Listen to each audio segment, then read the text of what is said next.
Olá, tudo bem? Como vai? Bom, hoje eu quero abordar um assunto com vocês chamado o pensamento mágico e a gente poder ver o quanto isso acaba se tornando às vezes muito prejudicial para a nossa vida, o quanto isso muitas vezes nos tira força, faz a gente perder muitas vezes o tempo das coisas, o tempo de agir, o tempo de trazer um real movimento, uma real solução para algo, o quanto isso muitas vezes atrasa o desenvolvimento, o processo de amadurecimento. É um assunto muito sério, que a gente precisa conversar e falar a respeito disso. Então, vou dar um exemplo para vocês, até nos trabalhos que eu faço em constelação familiar ou até mesmo em atendimentos individuais, onde muitas vezes alguém que vem com uma doença procura você e muitas vezes essa doença ela vem já de um processo de somatização, porque em geral, pessoal, a doença ela é um sintoma, ela não é a causa de fato. E é isso que a gente precisa tentar entender, esse processo que a gente fica muitas vezes sempre querer excluir as coisas e não entender o sinal daquilo, o movimento, buscar compreender a causa real daquilo que eu estou vivendo, sentindo, ou dessa doença que se manifestou em mim. E o nosso corpo, ele não é só nosso corpo, o nosso corpo é uma extensão do nosso sistema familiar.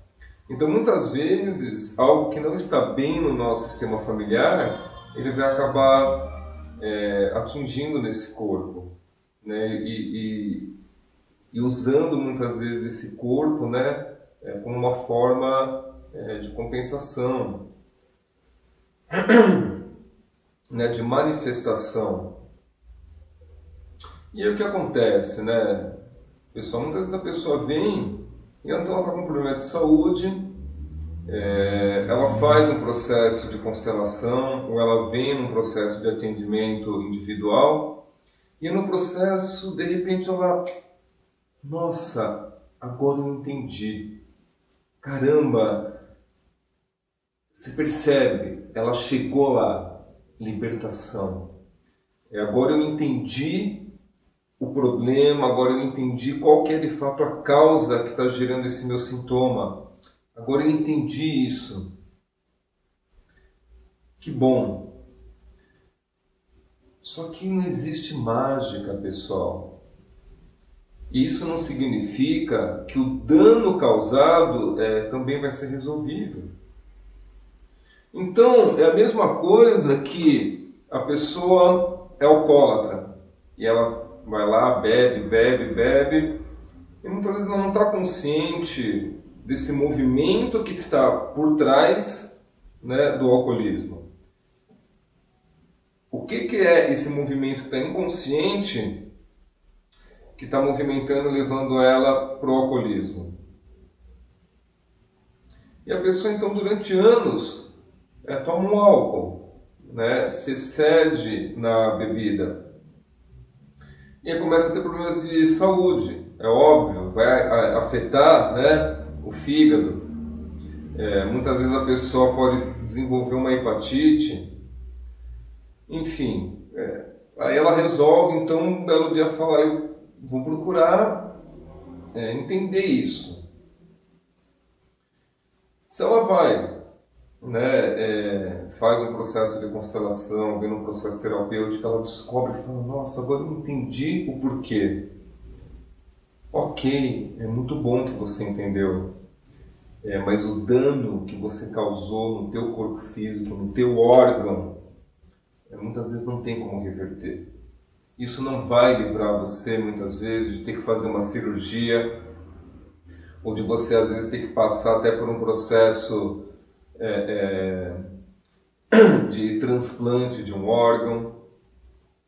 Então, pessoal, é a mesma coisa que eu tenho uma goteira, e essa goteira está aqui caindo em cima de um móvel que eu tenho, um móvel de madeira.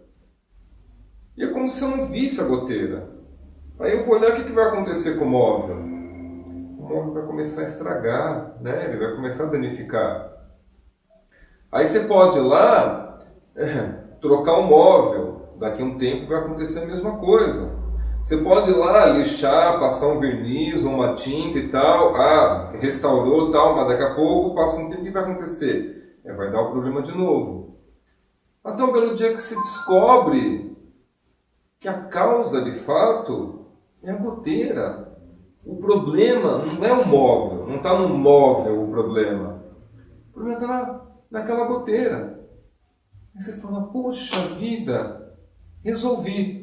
Ok, você vai lá e corrige a goteira. Ou seja, não vai mais pingar. Se não vai mais pingar, você não vai mais criar o dano. Mas o dano que já foi causado está lá. Por isso, né, que o Hellinger, sabiamente, ele vai dizer, só somos livres antes do ato. Depois do ato a gente não está mais livre. Por quê? Porque nós somos presos pelo efeito daquilo. E querendo ou não, pessoal, a gente vive num mundo material, matéria. Se você vai lá e machuca e prejudica a matéria, não tem mágica, não tem magia. Você vai ter que ir lá pôr a mão e resolver. Da mesma forma que se danifica o teu móvel lá por causa de uma umidade, ele não vai ficar bom sozinho. Ele não vai restaurar lá nada sozinho. Você vai ter que ir lá, mandar arrumar, lixar, muitas vezes trocar aquela parte de madeira, tudo. Vai exigir de você uma ação, um movimento. Mas ele vai voltar a danificar? Não, você corrigiu o problema. Então a mesma coisa com a gente. Se hoje eu estou tendo, né, um sintoma como doença, se hoje eu estou tendo uma dor muito profunda, ou eu estou tendo alguma atitude, né, que está prejudicando outras pessoas, uma atitude desonesta, uma vitimização profunda, ou eu estou numa depressão, ou enfim. No momento que eu vou lá e entendo a causa disso, ok, eu falo, caramba, então eu não vou mais ser impactado por isso. Eu não vou ser mais impactado por isso. Mas o dano que causou eu vou ter que tentar reparar de alguma outra forma. Então é muito importante, né, a gente poder cada vez mais perceber que nós vivemos num mundo material, na matéria. Não tem mágica, não tem magia.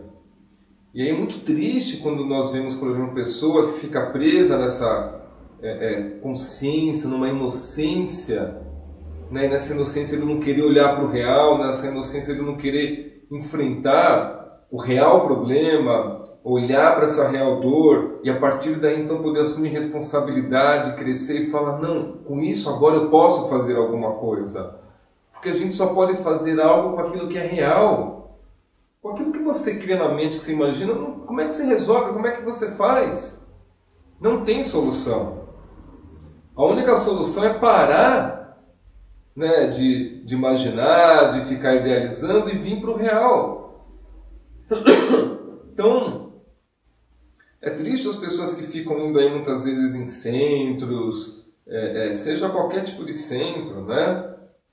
Espírita, umbandista, enfim, né, centro kardecista, ou fica buscando terapias alternativas, sempre nesse pensamento mágico, de uma magia, que você vai ser salvo por alguma coisa mágica. Você não vai ser salvo por nada mágico. Você não vai. Porque essa é a condição de estar aqui. E se você não encara isso e não toma isso como realidade, que esta é a condição de estar aqui, sim, nós nos machucamos, nós nos ferimos, sentimos dor, as coisas nem sempre são bonitas, a gente passa por muitos problemas, muitas dificuldades, e isso tudo faz parte da condição humana. Desde o processo do nosso nascimento, que não é uma coisa fácil, a gente corre risco de vida o tempo todo, ou melhor, né, risco de morte o tempo todo. Uma mãe, quando decide engravidar, ela já está correndo risco de morte. Ela tem que levar, enfrentar isso até o fim. A gente nasce correndo esse risco. E essa é uma outra coisa, né, pessoal, que é importante a gente olhar como muitas vezes a dificuldade que nós temos em lidar com a morte. Né? Sempre que a morte se apresenta para a gente, seja um parente, um ente querido, né, que ele vem falecer, seja a morte de coisas na nossa vida, por exemplo, quando você perde um emprego ou quando você termina um relacionamento, né, que a gente vivencia também esse luto, né, essa perda, é a morte se apresentando na nossa vida. E a gente até hoje tem essa dificuldade, né, e sempre se sente, de alguma forma, traído. E como você pode ser traído se a única certeza da vida que todos nós temos é a morte? E a morte ela está o tempo inteiro com a gente. A todo momento a morte está na nossa vida. A gente só muda de fase, a gente só consegue dar saltos na vida com a presença da morte. Porque a gente precisa deixar morrer algo para que um novo nasça. Eu só posso ir para um novo relacionamento e estar lá presente, inteiro e disponível numa nova relação se eu permito que a anterior fique em paz, tranquila, eu consigo terminar, finalizar isso e entregar isso, deixar lá no meu passado, deixar isso morrer. Trabalho, eu fui mandado embora, saí da empresa, aconteceu alguma coisa, ou eu tinha um negócio e faliu, quebrou, eu só vou conseguir ter força para ir para frente e falar, não, agora eu vou fazer melhor, eu vou entender, né, o que não estava legal, porque então, sabe, eu preciso mudar a minha forma agora de me colocar, às vezes, na vida, me colocar profissionalmente, ou me aprimorar, ou me aperfeiçoar, deixar alguns aspectos meus realmente morrer, por exemplo, a própria infância, perceber que em algum momento eu tenho que olhar e falar, eu não sou mais criança, agora eu já sou um adulto. E isso requer atitudes de adulto, uma postura, um posicionamento, um comprometimento diferente. Então ninguém é traído pela morte. A morte não engana ninguém. Quando um ente nosso também vem a óbito, a gente tem que aceitar, né? É dor, a perda, tudo, a gente sente por aquela perda e tudo bem até aí, mas a gente não pode se sentir traído ou se sentir que foi enganado, né? Ou ficar com raiva muitas vezes porque aquela pessoa se foi, porque esta é a única certeza que a gente tem na vida. E é isso que prejudica muito, sabe? A gente não lida com o real e tenta sempre criar uma forma de excluir isso. Então, eu não consigo lidar com a realidade da minha condição, da minha saúde, lidar com a realidade, muitas vezes, dessa morte. E aí eu fico sempre nesse pensamento mágico das coisas e buscando soluções mágicas e buscando pessoas que eu acredito que vão me trazer uma solução mágica, e a gente não lida com o real. A gente está sempre tentando excluir o real de alguma forma. Quando você olha, quantos anos você não perdeu esse pensamento mágico?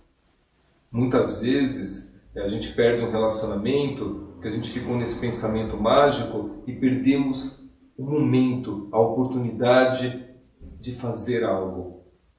de tomar uma decisão, de mudar realmente uma postura, de se comprometer com algo em algum momento. Ou a gente perde o momento de se desenvolver, de evoluir, de melhorar muitas vezes de vida, né, trabalho.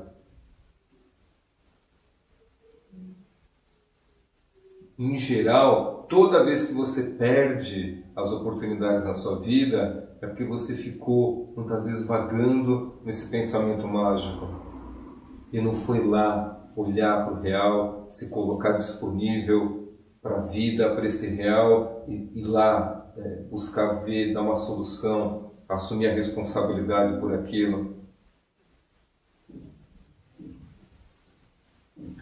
Então é importante entender com isso, pessoal, que para muitas pessoas a cura é um milagre.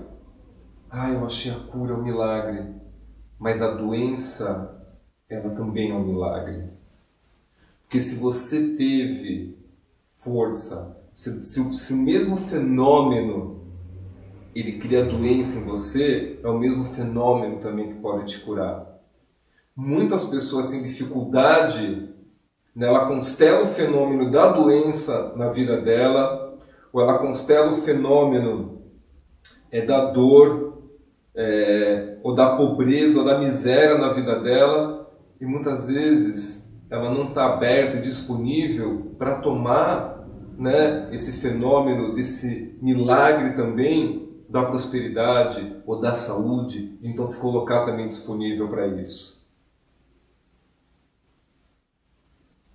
O milagre só acontece na nossa vida à medida que nós nos colocamos disponível para ele. Se eu me coloco disponível para o milagre da doença, então é o que eu vou constelar. E se depois eu consigo me colocar no milagre dessa cura, eu também vou constelar. Mas em ambos os dois vai ter um efeito. Em ambos dos dois, um impacto vai ser gerado. E eu tenho que lidar com isso de alguma forma. Bom, então é isso que eu gostaria de compartilhar com vocês. Espero que você tenha gostado do vídeo, que tenha ajudado de alguma forma. E se você quiser conhecer um pouco mais do meu trabalho, entre em contato, venha participar dos nossos grupos de constelação, ou se você desejar passar por atendimento individual, eu faço atendimento tanto presencial como online. E é isso aí, obrigado pela sua atenção e até o próximo vídeo.